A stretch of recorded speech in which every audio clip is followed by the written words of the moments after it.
Hi, my name is Travis Holland, and I've chosen the sauropod Savannasaurus elliotorum for this talk. I've titled this presentation The Circle of Life, and that's of course drawn from The Lion King, which took place on the African savanna.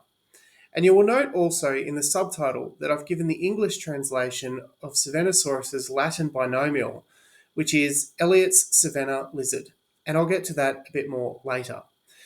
One of the other reasons I thought to call this talk The Circle of Life is that Savannasaurus was found with some teeth from the megaraptor and theropod Australovenator, and therefore it is suspected that Australovenator was scavenging this specimen before it was buried. That trophic relationship is, of course, what The Circle of Life is all about. Okay, a bit more specific information about Savannasaurus now. I chose this dinosaur because it is Australian, and I think Australian dinosaurs are underappreciated in general. I only wish Minmi was on the list to choose from because that little ankylosaur is one of my all-time favourites.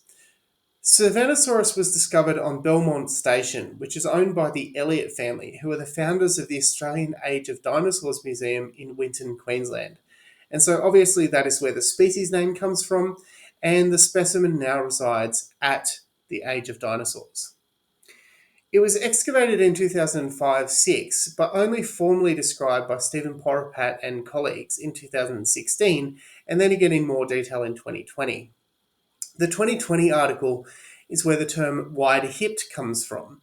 It is a synapomorphy in some groups of titanosaurs, especially saltosaurines, to which Savannasaurus and its cousin Diamantinosaurus are probably closely related. Savannasaurus, Diamantinosaurus, and Australovenator all lived in the late Cretaceous, likely contemporaneously in a large floodplain environment, which is characteristic of the Upper Winter Formation for where it was extracted.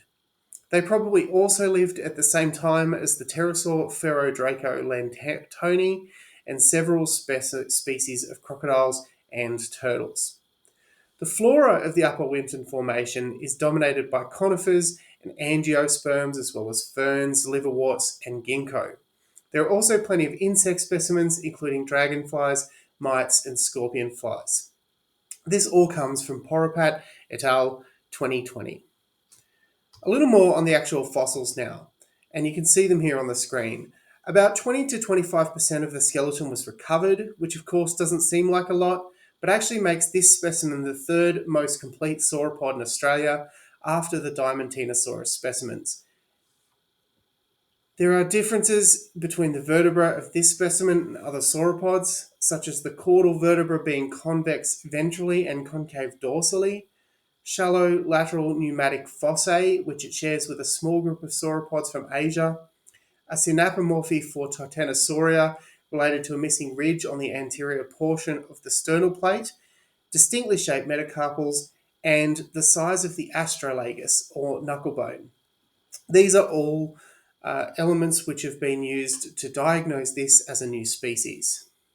And now for a bit of a comparison between Savannasaurus and its cousin Diamantinosaurus.